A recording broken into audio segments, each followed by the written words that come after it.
Right. As part of the maths that you're going to do, not every week, but certainly more intensively at the beginning of the course, and then maybe slacking off a bit towards the end as we focus on assignments, some drills to do where we go over some, I think, basic things to do with maths, and also review the things we've been doing, see if you still remember what it's all about. So, a scrap piece of paper. I don't want you to write the answer down, the question down rather, necessarily. All I want you to do is to jot down the answer. So quite a quick little thing. So put your name at the top so that you don't forget to do it at the end, because I want to collect these in. Only for my own use and so that we can both keep an eye on your progress. So if you're not sure of the answer, just leave it blank. Don't be tempted to copy it because that doesn't do anyone any good. I want to know if you can do it. So number 1, 10% of 48 meters. Just jot down the answer. Number 2.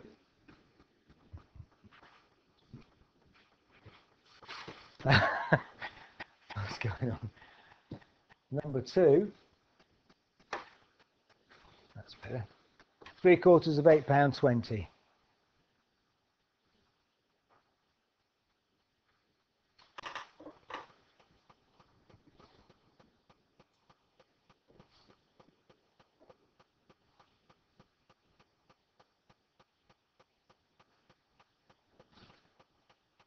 Number 3. Algebra is going to be a main thrust of this maths that we're doing in this unit, so let's just get straight into it, okay? X, this thing that engineers are often trying to find, this unknown value, this unknown number. If I've got 2x plus 3x, what does that equal? Jot down the answer.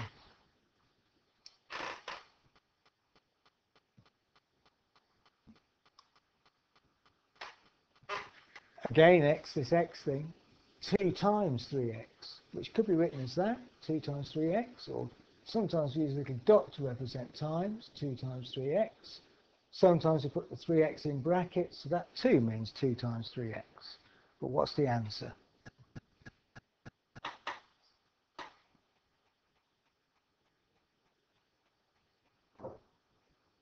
Number 5. I don't want the answer to 1/3 of 48. I want to know what the missing number is. 1/3 of 48 is the same as 48 divided by what? What's the missing number there?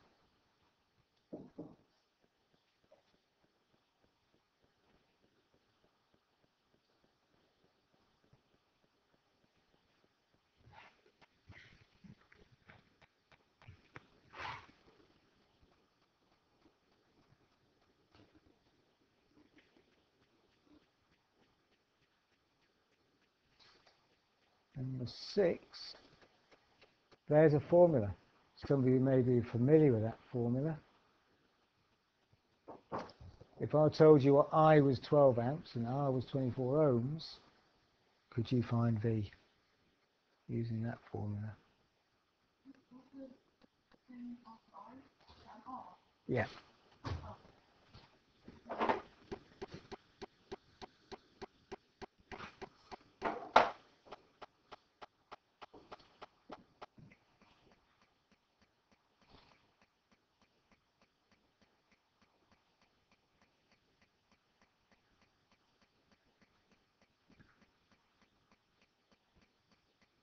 Number 7, fractions is something that we need to be happy with, not because you need to do loads of fraction work, but because we do come across fractions in algebra, and so you need to be familiar with them, otherwise it's going to make the algebra even harder.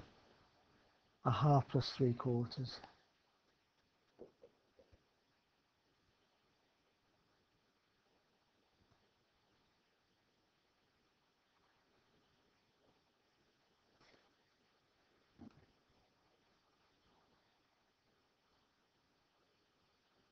Number 8,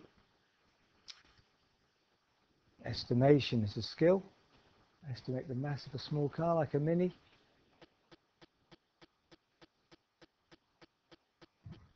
in whatever units you want to measure it in.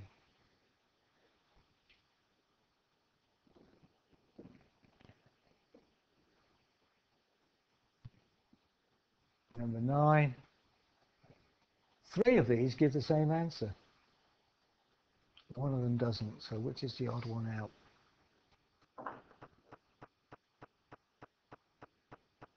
Or should I say 3 of them mean the same thing, but one of them doesn't?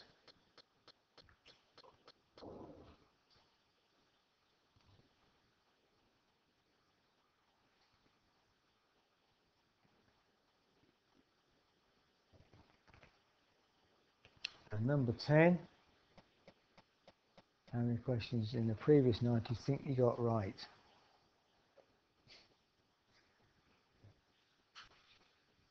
So it's a confidence thing.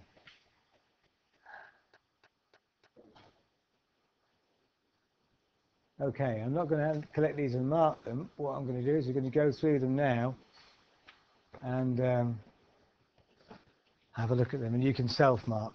And then I would like to just collect the marks at the end, but then if you want the pieces of paper back to keep, you can do that. Right, so this is the learning bit of it then. So these aren't designed to trip you up, they're designed to just show you where you need to do some extra work and help you along the way. So let's have a look now, this is the key bit. So somebody in the middle, 10% of 48 metres, 4.8 metres. Can you tell me how you arrive at that? So 10% is the same as divide by 10, because 10% is what? What does 10% mean? Right, 10% is 10 over 100, because percent means 10 hundredths, and 10 hundredths is a tenth. And how do you find a tenth of something? Divide it by 10. And how to divide by 10? Easily. Right, move the decimal point backwards. So where is the decimal point? At the end, it's always at the far right-hand side. So move it back one place. Well, that's how you divide by 10, and that's how you find 10%. You move the decimal point back one place.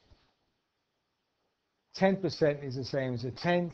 A tenth, to find a tenth of something, you divide by 10. How do you divide by 10? You move the decimal point back one place, 4.8 meters. A very useful little trick, because now, of course, I can quite easily find out what 5% is by halving that, 20%, doubling it, and so on. Okay? I don't know what that's doing now. Right, number 2. Back row. Anyone? £6.15. Talk me through it.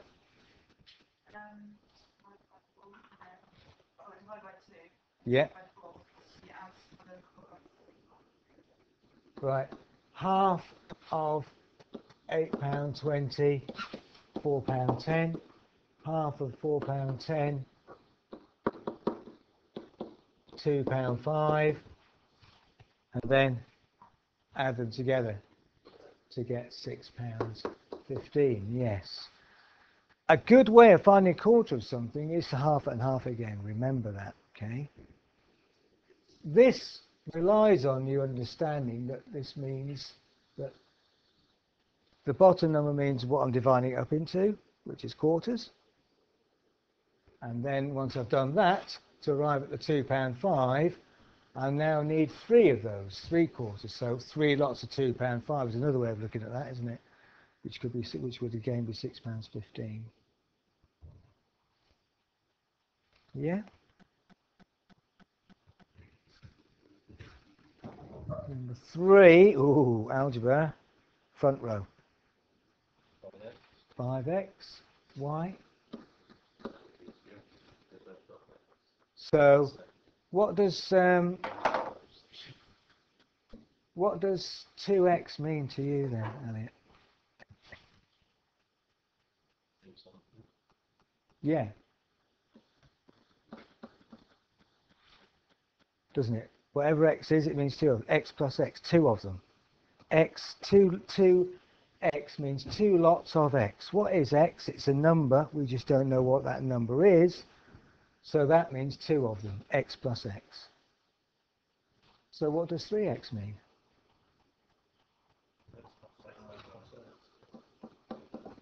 Three of them. So altogether, I've got 5 of them. Okay? A lot of people struggle with algebra. And if you feel like you're going to struggle with algebra, you certainly won't be alone. And I think this basic idea of what the hell x means in the first place and what this means is often at the root of it, which is why I'm focusing on it. Okay? You go off into the other bits of algebra and then you're still not quite clear on the basics. X is a number, we just don't know what it is. I think you all know, don't you, that 2 times 5 means 5 plus 5, doesn't it? 2 lots of 5.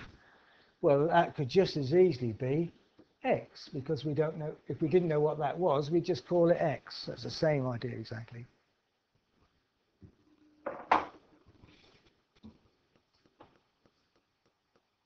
So in the middle, 6x, because, so what does, in the light of what we've just been saying, what could I do to explain this?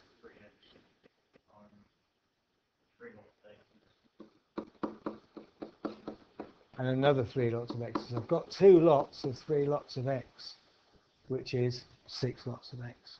Yeah.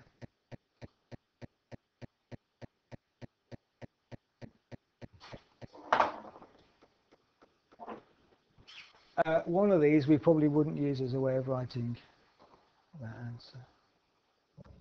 Which one?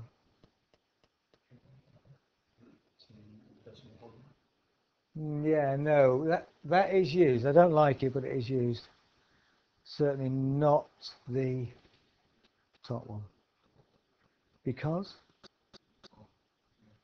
Yeah, the times looks like an x. That's the only reason. You could easily confuse the multiplication symbol with an x. So we don't tend to use this when we use algebra. Okay, avoid it. That's probably the most accurate way. The most, what's the word? The best way to write it. And the answer is 6x.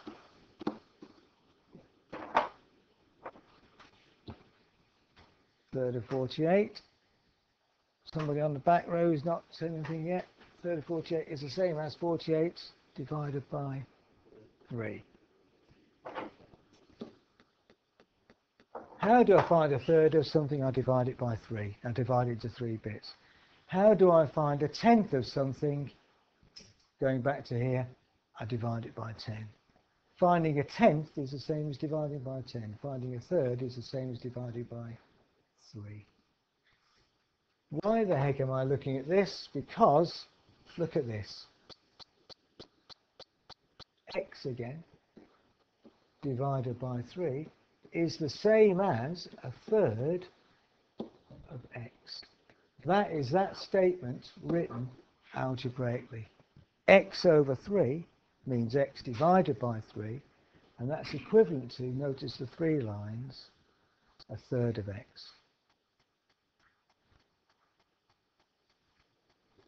That might seem obvious,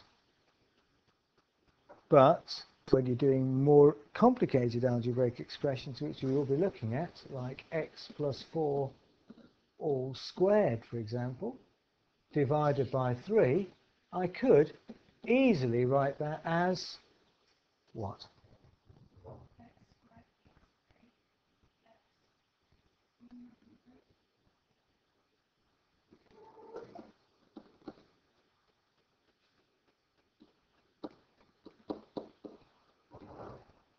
Yes, multiplying out those brackets. Yeah, and that's spot on. But that's not what I was after, really. I was after just something a bit more simple than that.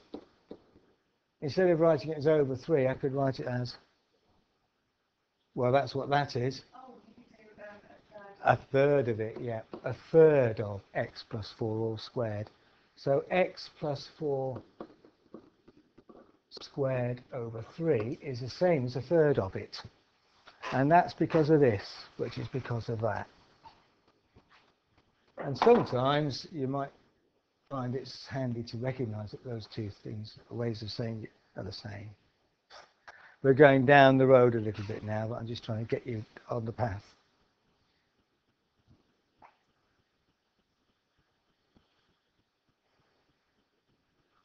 Anyone recognize the formula?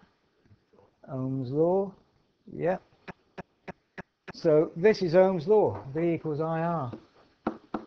V is voltage, I is current, R is resistance. A very common formula in electricity. Ohm's law. It's set up to find the voltage. V is the subject of this formula. So to find the voltage, I need two things: current and resistance. I've been given them. The next thing I need to recognize is, what does this formula tell me to do with those two things?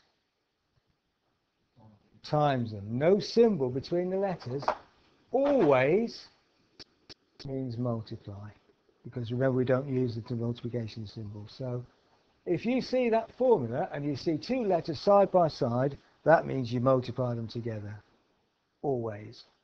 So all I've got to do, this is like a recipe telling me what to do with these numbers. I've got to times them together. 24 times 12.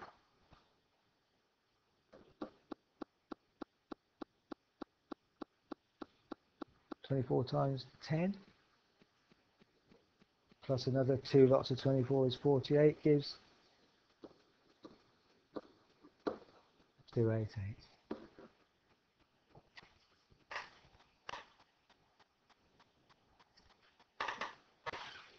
We will be spending time using formulae and eventually rearranging formulae, or fairly soon rearranging formulae. They come into engineering an awful lot. What if engineers do anything at all with maths? It's use formulae.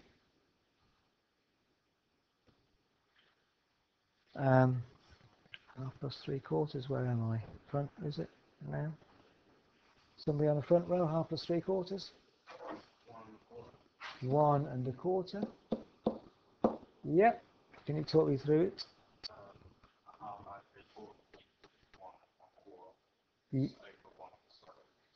It is, yeah, it's over 1. But why is a half plus 3/4 1 1/4?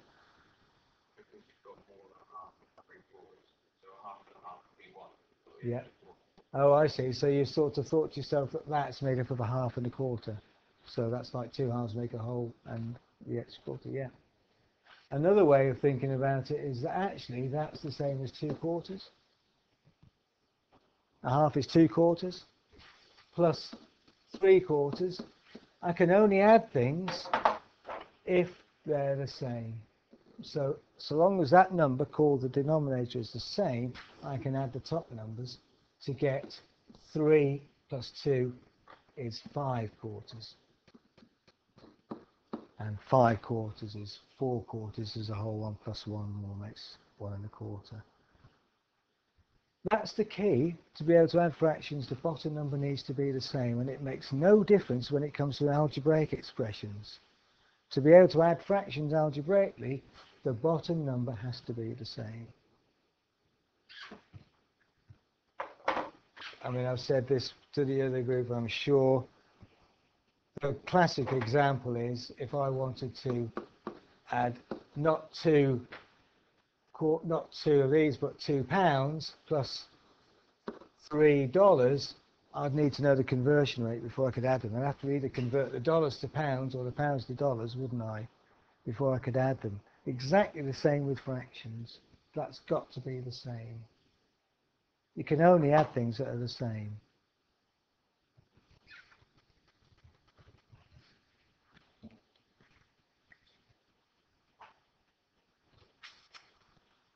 Middle row. 1 ton. Good estimate. What's that in kilograms? 1,000 kilograms. Anybody get anything wildly different? 1.2 tons.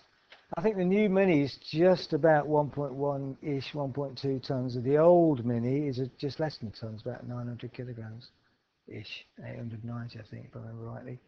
So anywhere around about the ton mark is a good estimate. I mean, if you're doing a calculation as an engineer and you come up with an answer and you're after the mass of an object, like a Mini or something, and then you end up, when you do your calculation, and you get 25 tons, hopefully you'd say to yourself, that looks a little bit out, I better do that again. So that's the only reason why it's a good idea to have in your mind, you know, being able to estimate rough answers for things. How much is it?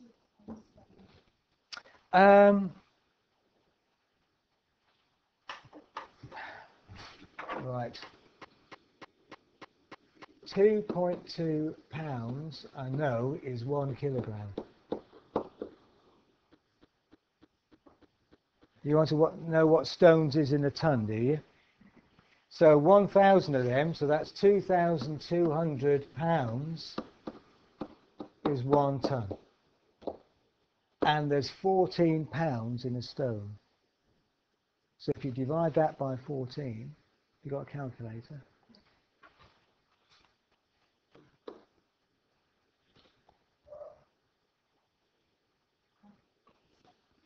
$157 stone is roughly a ton. So, well, that's not bad, because that's just over a ton, and that's a reasonable estimate. Because we were saying, I mean, it was just about 1.1, 1.2 tons, I think, when I looked it up, the new one. So that was a good estimate, 60. Oh, did you say 100? Oh, 60. Oh, right. Yeah, you were a little bit out then, yeah. Interesting. Why are you measuring in stones? That was an unusual unit to use, I suppose. How much I weigh. Oh, right, okay, yeah. Yeah, it's not so silly when you think of it like that. Yeah. Okay. So, yeah, you were a bit out. So you can't have a mark for that, unfortunately. Number 9. Anybody? D. 2 lots of a third.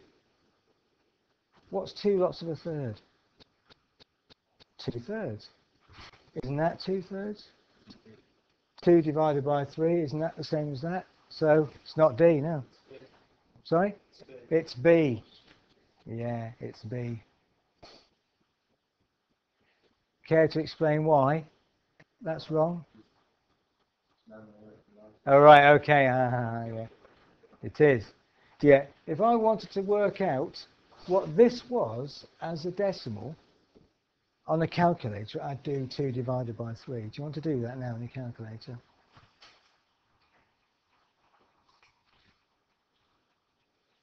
And the answer is, isn't it, 0.666666 or 0.667 if we round it to 3 significant figures? So that's 2/3. 2 times a third is the same, 0.6666. But this, if we look at it, if I want to know how many 2's there are in 3, that's the wrong way around, isn't it? I want to know how many 3's are there in 2, which is less than 1, isn't it? How many 3's are there in 2? Put a few noughts on the end. How many 3's are there in 2? None. So then you put the decimal point in, we carry the 2 along. How many 3's are there in 20? How many 3's in 20? 6. Remainder 2. How many 3's are there in 20? Remainder 2. 0.6666. It's how many 3's are there in 2, not how many 2's are there in 3. So that's actually the wrong way around.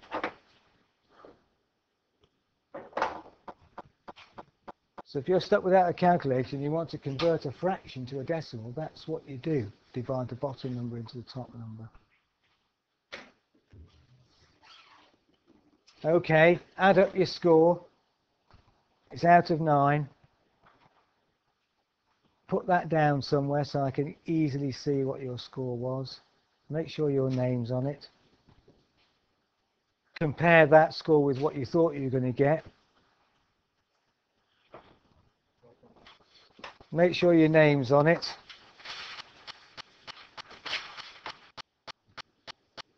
I just want to have a look at formulae now. So I said that we were engineers use formulae a lot, and they certainly do. So apologies to those of you who have seen this before. Maybe you'd like to allow the others to answer the questions for a little while. Here are some formulae that you may be familiar with, may not be familiar with. You certainly will be using formulae like this. I would imagine all of these will come into your unit somewhere. In fact, at some point I've got a handout with lots of different formulae on, so I'll give that out and you can keep it. I remember all those formulae, so I just sort of jotted them down. I didn't need to. Well, yeah, that's not a P, that's a weird symbol. It looks like a P, but it's not. It's called rho. So we'll talk about that in a sec. Yeah, so that's not a P. It's deliberately not a P. That sort of curly thing like that. Okay. It's called rho, yeah. It's part of the Greek alphabet. Alpha, beta, gamma, blah, blah. It's one of them.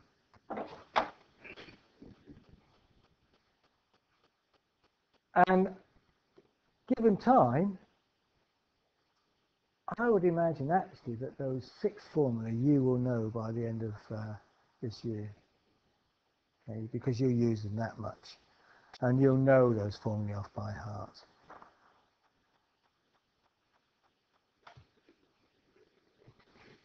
So, the top left one we've seen already, that's Ohm's law, that relates the voltage and the current and the resistance in a DC supply. At the moment, V is the subject of the formula. Any others that you recognise? Pressure, who's talking? Sorry, yeah, right, pressure. Which one's pressure? Right. So, in this one, P stands for pressure. Just get my magic pen here. So in this formula, P stands for pressure. Look at this formula, we'll come to that in a minute, that doesn't stand for pressure. So that's one problem, yeah, it's power. So that's a problem already. We use the same letter to represent different things in different formulae, so you just have to get used to that. There are so many different formulae that we've used up all the letters of our alphabet, so that's why we resorted to the Greek alphabet and other symbols that we use to represent things in formulae. What do all these letters represent?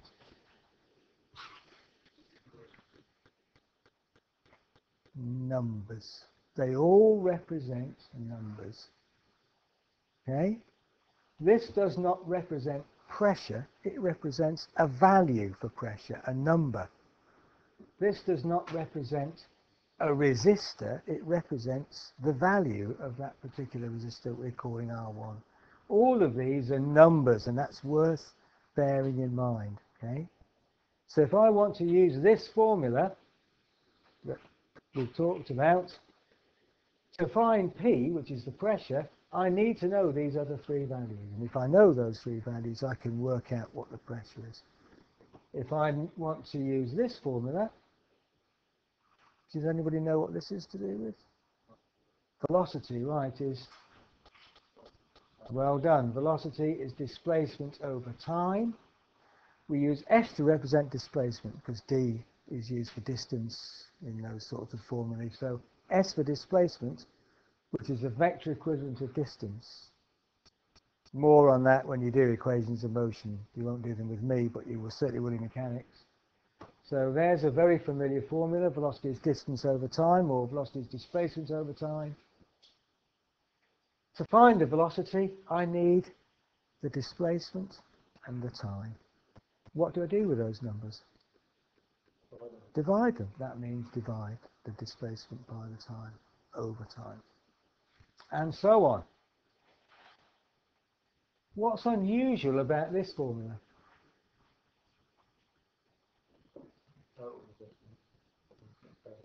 Yeah. So this symbol here, RT, and this is another common thing we do with these symbols, is capital R represents resistance, subscript. So a subscripts are often put on these things.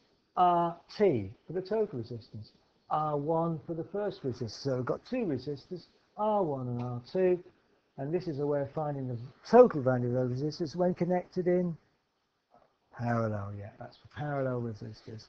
But that's not what I was after. What's unusual about this formula compared to the other 5?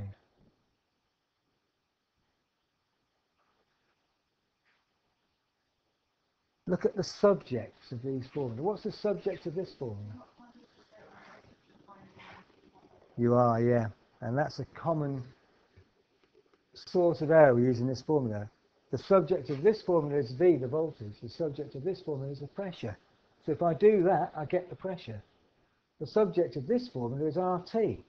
So long as I know these numbers and do this correct, I'll get RT. And so on for that one and that one. But if I do 1 over R1 plus 1 over R2, I don't get the total resistance, I get 1 over it. So I then have to do something else.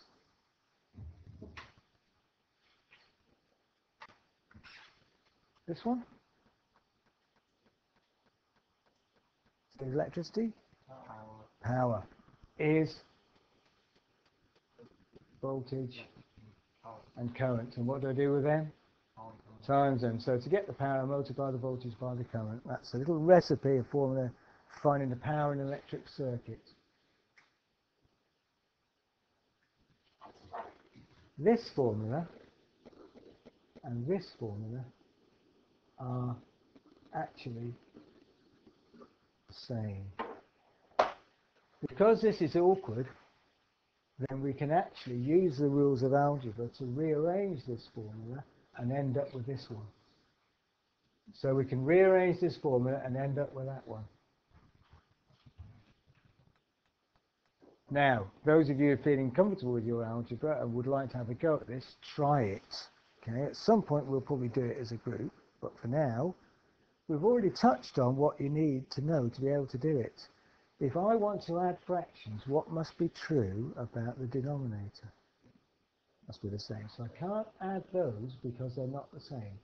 But I can make them the same. It's not trivial what you do, but you might remember and be able to suss your way through it.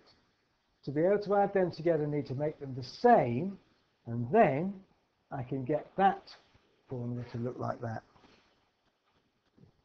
See if you can have a go. If you feel like giving yourself a little extension activity, see if you can get from there to there.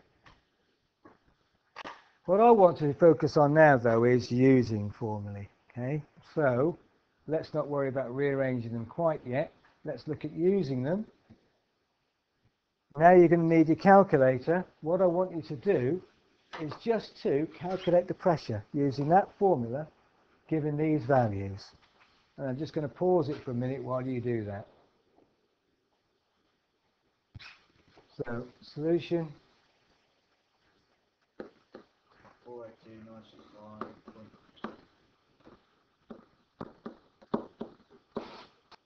Okay. Do you know this estimation idea we were talking about estimating the mass of a car? We will talk about this sort of stuff, but having a rough idea what you expect the answer to look like, 10 times 4 times about 10,000, so rounding to one significant figure, 10,000 times 4, use my magic pen again, 10,000 to one significant figure, round to the nearest one, there's the first significant figure, 10,000 times 4 times 10, so that's 10,000 times 10 is 100,000. So I'm expecting about 400-ish thousand, and that's the right. Now that answer looks right. So in that way, you would have noticed that 482 point didn't look right. Okay. Unit, not PSI. Pascals or newtons per square meter yet.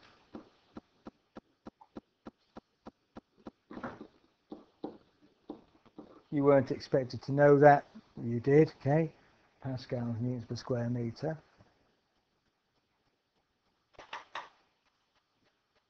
So if I've been asked by my, or I've asked my new apprentice that I've taken on, or my new engineer that I just employed, to find the pressure, giving him these values, and this is a tank, depth in a tank of 3.62 meters, this liquid of density 13,600 kilograms per cubic meter is in there, which is in fact mercury. And G, that's the acceleration due to gravity, or the gravitational constant. So you go away and you times them all together, and you go back to your boss and you say, that's the pressure.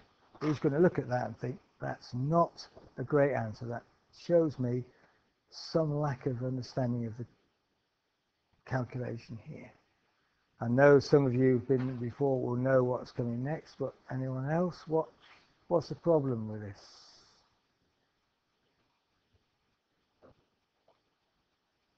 Look at the numbers we've put in, look at the number we've got out. Not that, although it is easy to make a mistake, as we've just seen, but no, that's not what I'm after. Could the pressure possibly be that accurate?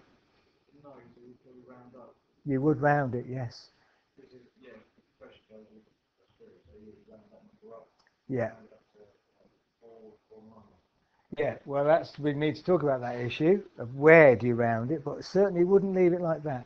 The calculator calculates, like, you know, that little division I did, what is 3's into 2, and work 0.66. Where does the calculator stop? When it runs out of room on the screen, okay? It's got no concept of accuracy. It just calculates it. You're the one with the brain. You're the one with the knowledge of the accuracy of the numbers you put in. And what you do is, you look at the values you put into the calculator. These are measurements. Somebody has measured gravity to an accuracy. What is that accuracy? 3 significant figures. First significant figure, second, third.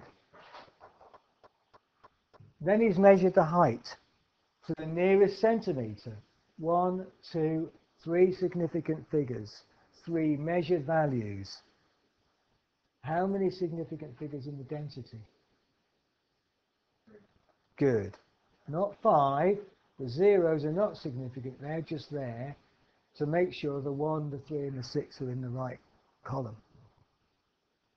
So 3 significant figures. 1, 2, 3.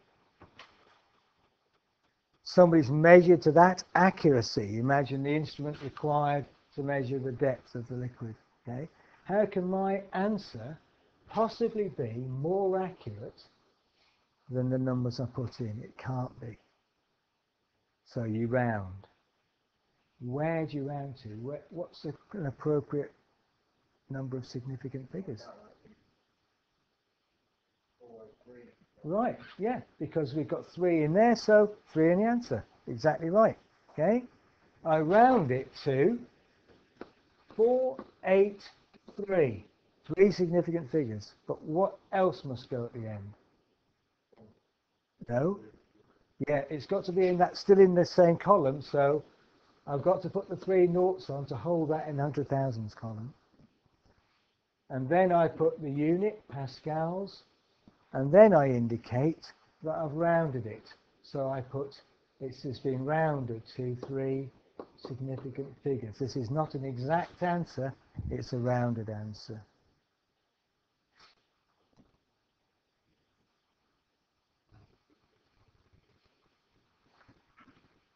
I'd be much happier with that answer than the one above it if I was asked you to do that. I'd be far more confident in your ability if you thought about things like accuracy. Not all engineers will, not all the lecturers that will be working with you will bother with that because they're interested in other things. But I'm interested in the math side of it, and I want you to focus on that. Whenever you're doing a calculation, you round to an appropriate accuracy. We can do something else with this. Any ideas?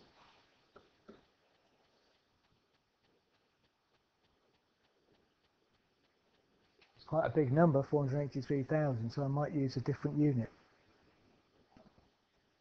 Right, which is the kilopascal. So I might actually call that 483 kilopascals, because a kilopascal is 1,000 pascals.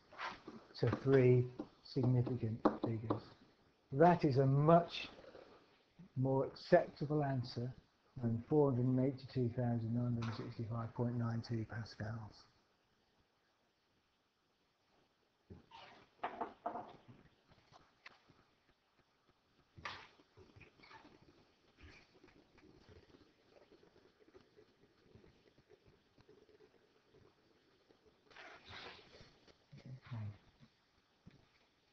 Um,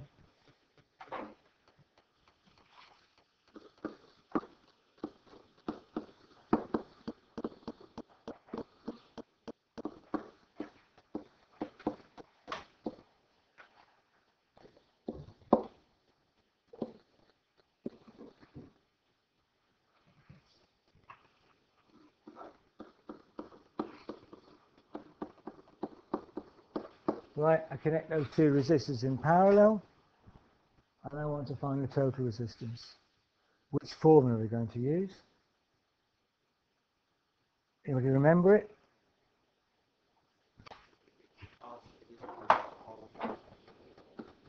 RT equals? Oh yeah, you're thinking of the 1 over RT is 1 over R1 plus 1 over R2. What's the other one?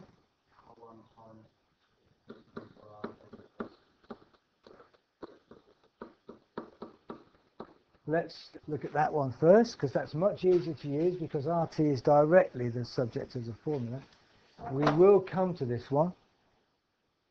I want to use that formula and calculate for me the total resistance to an appropriate accuracy, please.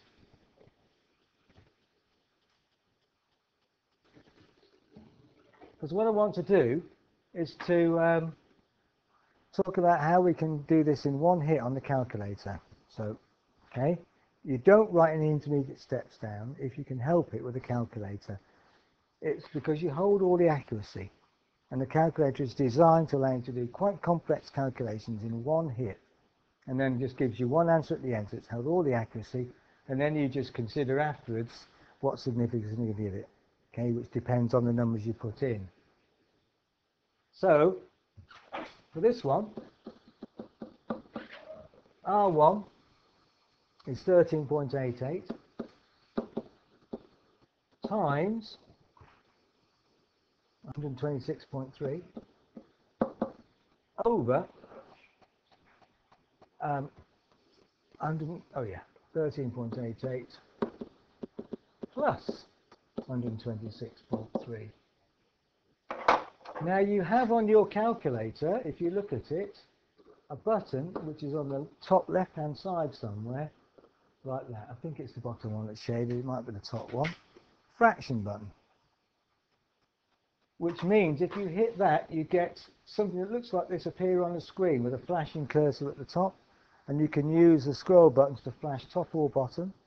So at the top I can write 13.88 times 126.3, and then I can scroll down and type in 13.88 plus 126.3, and then, and that's the beauty of these calculators, you actually see on the screen exactly what is on the paper. And then you can check you put it in right, then hit the equals, and you get the answer, which is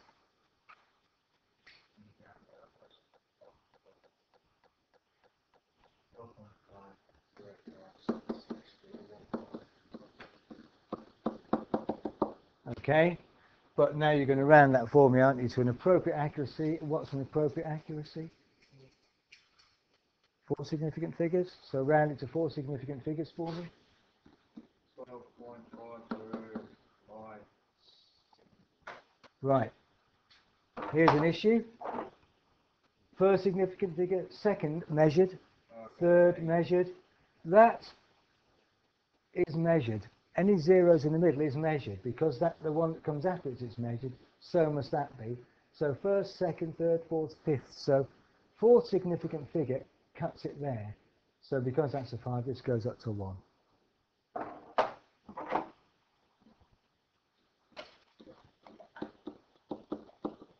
The rule for rounding is 5 or more you round up, less than 5 you leave it as it is. So 0.51 ohms to 4 significant figures. Did you get that? Okay. Just a word of warning on these. If you don't use the fraction button, you might have fallen into this trap, so I just want to point it out. Even if you didn't fall into it this time, you might do in the future.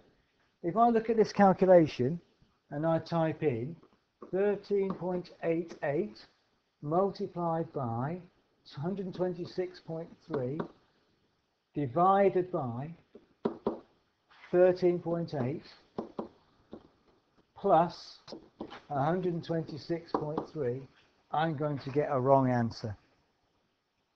Why? Yeah? So what's the calculator going to do?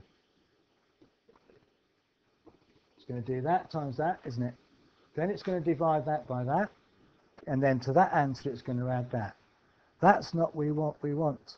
We want to divide that times that by all of this. So what have I got to add here? Bracket. I've got to put a bracket in here, and then it would work. Then it would divide by everything in that bracket. BODMAS idea, yeah. So if you use the fraction button, you don't have to worry about that problem. But if you, otherwise, you do have to make sure if you're dividing that you divide by everything you want to divide by. So that's a word of warning on using of the calculator, use of the calculator, okay? Okay.